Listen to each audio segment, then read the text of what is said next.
Hi అండి, welcome to my channel. ఈరోజు కొత్త రెసిపీ వచ్చేసి పోహా ఉప్మా. ఉప్మాకి సరిపడా మన అటుకులు అయితే తీసుకొని ఇలా వాటర్లో అయితే 2-3 టైమ్స్ వాష్ చేసుకొని పక్కన పెట్టుకుంటే ఇవి రైస్ లెక్క బాగా మంచిగా ఉబ్బుతాయండి.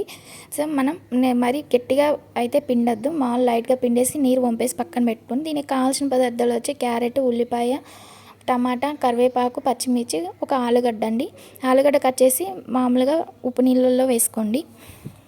ఆ తర్వాత కళాయిలో ఆయిల్ వేసుకొని ఆయిల్కి కొంచెం పల్లీలు, కొంచెం పొట్టుపప్పు, ఆ తర్వాత కొంచెం పచ్చిపప్పు, ఇవి 3 వేసుకొని కొద్దిసేపు మంచిగా వేగనీయండి. ఇవి బాగా వేగిన తర్వాత మనం ముందుగా కట్ చేసి పెట్టుకున్న ఉల్లిపాయ ముక్కలు, క్యారెట్ ముక్కలు అండ్ ఆలుగడ్డ ముక్కలు, ఇవి 3 కొంచెం ఎక్కువసేపు వేగుతాయి కాబట్టి ఈ 3 వేసుకొని కొద్దిసేపు మంచిగా వేగేంతవరకు కలిదిప్పుకుంటూ ఉండాలి.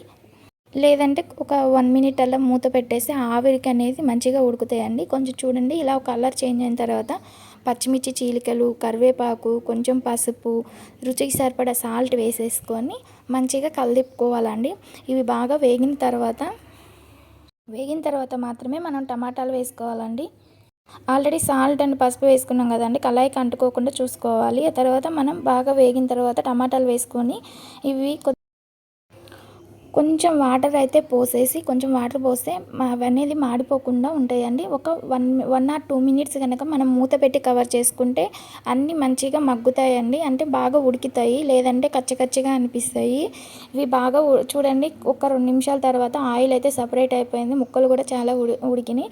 ఒకవేళ ఉడకపోతే మళ్ళీ కొంచెం ఒక 2 టేబుల్ స్పూన్ నీళ్ళు అయితే వేసుకొని కొద్దిసేపు మళ్ళీ మగ్గనివ్వండి. కారం వేసిన తర్వాత అయితే మగ్గవు చాలా వరకు, అది కారం అనేది మాడిపోతూ ఉంటుంది. తర్వాత రుచికి సరిపడా కారం వేసుకొని మనం చూడండి, ఇది రైస్ లెక్క అయింది చూడండి అటుకులు.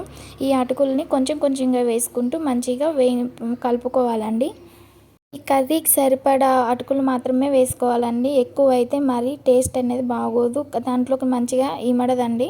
ఇది మొత్తం దీనికి అటుకులకి మొత్తం ఈ మసాలా మొత్తం పట్టేంతవరకు బాగా మంచిగా కలుపుకోవాలి.